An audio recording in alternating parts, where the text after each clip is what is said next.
Hello, everyone. Welcome to So Dramatic, where we're bringing fantastic ideas to life.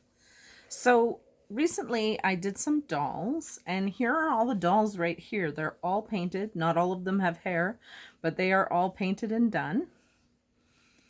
And these are some tests I made because I wasn't really sure what I was doing entirely. So, I'm super excited to work with these and develop a whole new project. This project, the watercolor pencil bag.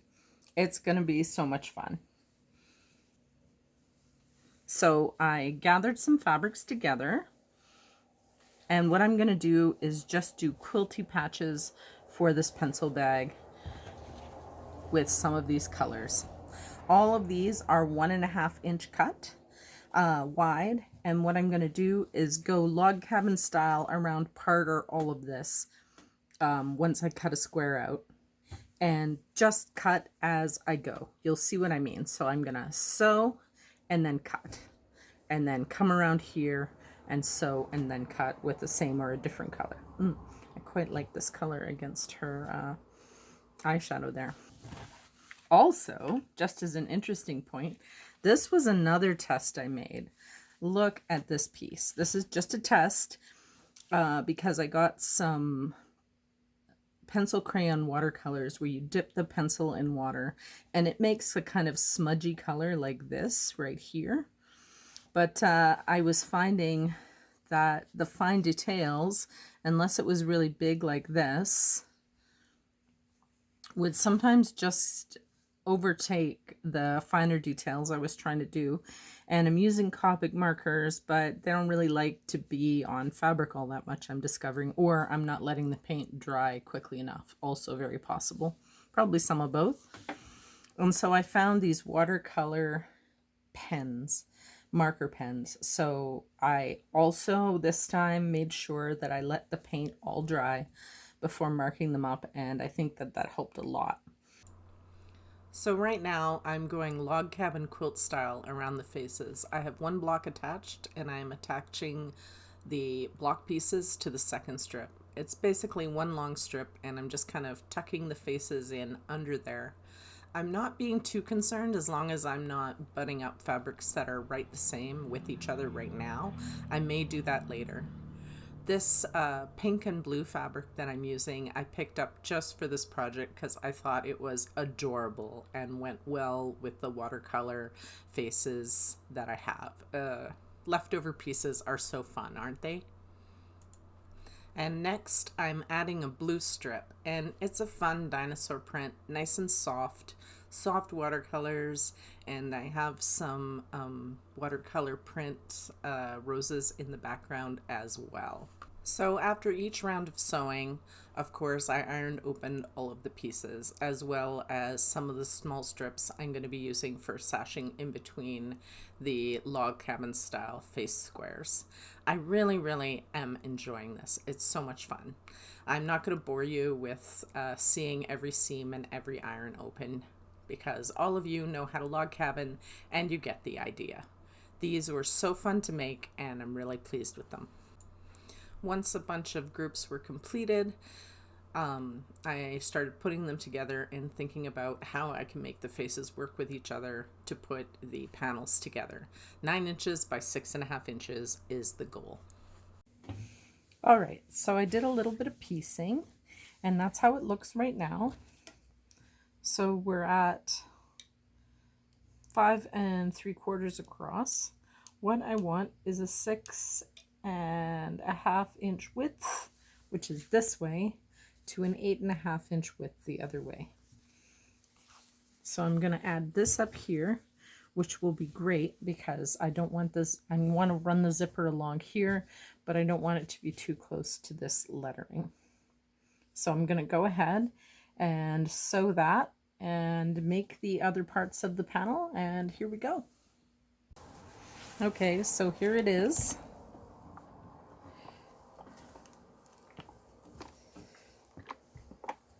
One slightly oversized block.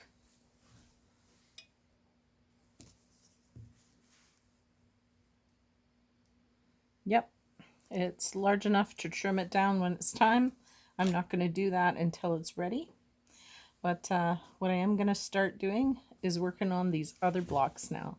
Now that I've got the main one happening, and I only have 6, maybe one more block, 1.5 more to go. This thing is only going to be, I think, 8.5 or 9.5 inches.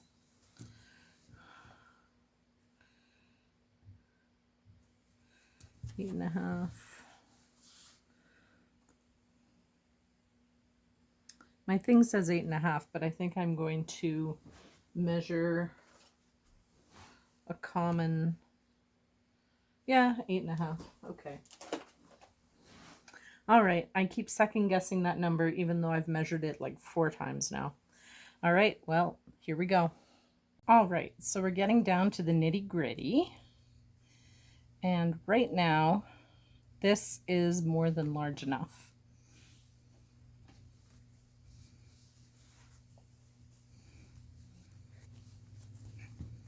I am just kind of auditioning things and seeing how I like them. You know what I think I'm going to do?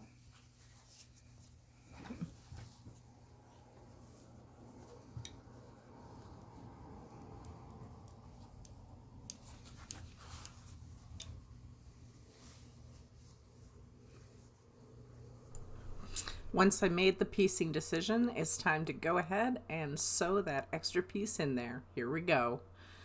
I am really enjoying how it's shaping up so far, and I'm super excited to see the final product when it's all pieced together and complete. This first panel has been slow but fun. Okay, so I'm ironing it after doing the sewing on the 2 seams.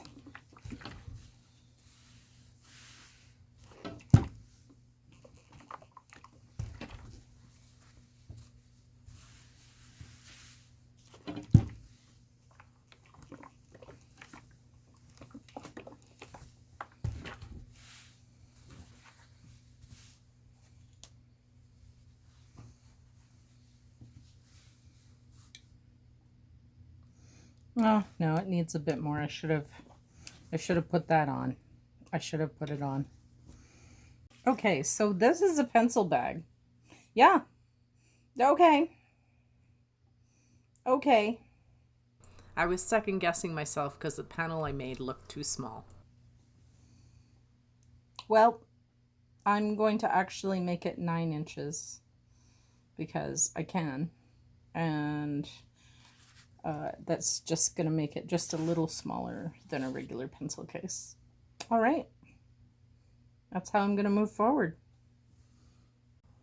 All right, so that's how it's looking. And when I put this in here, I've got 9.5, so I can go 9 right there. And this one, 6.5 is here. So I'll have lots to cut off on this edge, which is uneven. I always knew I was gonna do that there. So I'm going to make a twin panel, and then I'm gonna go cut them both to size.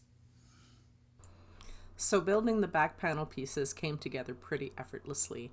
I'm very happy with the way that these went because I didn't have a solid plan other than going around and around log cabin style. I'm really, really, really happy with the way that it all turned out. And now I can show you all of the panels put together as one. They are so, so cool looking. All right, so here are the inside pieces I'm going to use. And here are the 2 sides. I'm very happy with how they look. I really, really like them. All right, so I've got the liner. It's batik, so it doesn't matter which side is facing up, but face it up.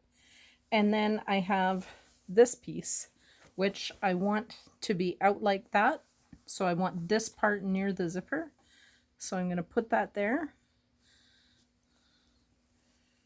And then I'm going to clip it together. There we go. I've folded this open, and now I'm going to press it. It looks really, really nice. I'm so happy. with how it's turning out. Oops, don't do that. I'm going to move the zipper open. I'm not going to ever close it completely because I need it open for the last step, and it's easier to just keep it open than remember to open it. Everything's the same on the second piecing. We just pull back the other pieces so they're not in the way of the zipper seam. And again, both the liner and the top piece are pinned and ready for sewing. Let's talk about the liner for a second. I use a light liner, always with a pencil case or a purse or something, so that when I go to look inside it, it's not so dark in there. The darker the fabric, the harder it is, I find, to find things. And yeah, it gets a little dingy and dirty sometimes with the lighter fabric, but I can see what's going on in my purse without having to shine a flashlight in there. And that's the important thing. So once both sides are sewn on there, I then pin the whole thing. Now what I'm going to do is I'm going to leave a small space on one edge so that I can reach my hand in and through the open zipper to the other side to pull the whole thing inside out. So here's the final stitch around, where again I do the back stitch and then turn on the corner and come all the way down. If both sides are pinned together correctly, it should turn inside out beautifully when I get to the corner. I'm always careful on the corners here to make sure the zipper's on the right side so that there's no bang ups when I actually finish stitching that piece. All right, so we're gonna go and do the inside out turn, and I'm excited about it. I'm reaching my hand all the way through the zipper right there, and I'm grabbing the other side so that I can pull it all the way out. Oh, it's looking so good. Look at that. I'm so happy. I'm stuffing the liner back in so I can poke out the corners. I'm using my fingers, but really I should be using my bone folder because, you know, that's good. I really like that. And here you can see the hole that's opened. I'm just going to turn it inside with my fingers and stitch it up right here. Zoop! And it's for me, so I don't mind that there's a little fold on the inside. So here's the final product. I'm just going to give it a quick press on both sides.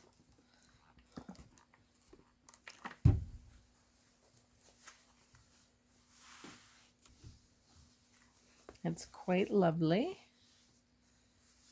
I'm really appreciating the way it looks. And then inside, I've got the nice white material. It's batik, so it's lovely. And so that when I put pencils in there, I can find stuff. Let's go get my pencils so I can put them in here right now.